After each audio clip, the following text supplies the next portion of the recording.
भगवती तुलसी की यह कथा। एक बार शिव ने अपने तेज को समुद्र में फेंक दिया था। उससे एक महातेजस्वी बालक ने जन्म लिया। यह बालक आगे चलकर जलंधर के नाम से पराक्रमी दैत्य राजा बना। इसकी राजधानी का नाम जलंधर नगरी था।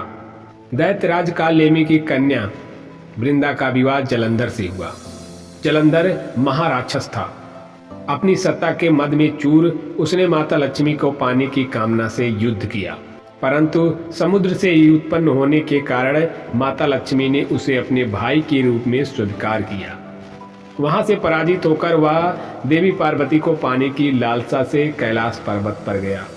भगवान देवाधिदेव शिव का ही रूप धारण कर माता पार्वती के समीप गया, परंतु मां ने अपने योग बल से उसे तुरंत पहचान लिया तथा वहां से अंतर्ध्यान हो गई। देवी पार्वती ने क्रुद्ध होकर सारा वृत्तांत भगवान विष्णु को सुनाया। जलंधर की पत्नी वृंदा अत्यंत प्रतिव्रता स्त्री थी। उसी के पतिव्रत धर्म की शक्ति से जलंधर ना तो मारा जाता था और ना ही पराजित होता था। इसीलिए जलंधर का नाश करने के लिए वृंदा के पतिव्रत धर्म को भंग करना बहुत जरूरी था। इसी कारण भगवान विष्णु ऋषि का वेश धारण कर वन में जा पहुंचे, जहां वृंदा अकेली भ्रमण कर रही थी। भगवान के साथ दो मायावी राक्षस भी थे, जिन्हें देखकर वृंदा भयभीत हो गई। ऋषि ने वृंदा के सामने पल में दोनों को भस्म कर दिया। उनकी शक्ति देखकर वृंदा ने कैलाश पर्वत पर महादेव के साथ युद्ध कर रहे अपने पति जलंधर के बारे में पूछा। ऋषि ने अपने माया जाल से दो बानर प्रकट किए।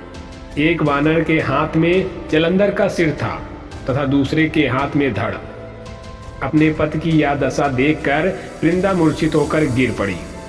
होश में आने पर उन्होंने ऋषि रूपी भगवान से विनती की कि वह उसके पति को जीवित करे। भगवान ने अपनी माया से पुनः जलंधर का सिर धड़ से जोड़ दिया, परंतु स्वयं भी वह उसी शरीर में प्रवेश कर गए। वृंदा को इस छल का जरा आभास न हुआ। जलंधर बने भगवान के साथ वृंदा पतिव्रता का व्यवहार करने लगी, जिससे उसका सतीत्व भंग हो गया। ऐसा होते ही वृंदा का पति जलंधर युद्ध में हार गया। इस सारी लीला का जब वृंदा को पता चला तो उसने क्रुद्ध होकर भगवान विष्णु को शिला होने का श्राप दिया तथा स्वयं सती हो गई। जहां वृंदा भस्म हुई वहां तुलसी का पौधा उगा। भगवान विष्णु ने वृंदा से कहा, हे वृंदा, तुम अपने सतीत्व के कारण मुझे लक्ष्मी से भी अधिक प्रिय हो गई हो। अब तुम तुलसी के रूप में सदा मेरे साथ रहोगी। जो मनुष्य भी मेरे शालिग्राम रूप के साथ तुलसी का विवाह करेगा, उसे इस लोक और परलोक में विलुप्त यश प्राप्त होगा। जिस घर में तुलसी होती है वहां यश के दूत भी असमय नहीं जा सकते। गंगा व नर्मदा के जल में स्नान तथा तुलसी का पूजन बराबर माना जाता है, चाहे मनुष्य कितना भी पापी क्यों ना हो।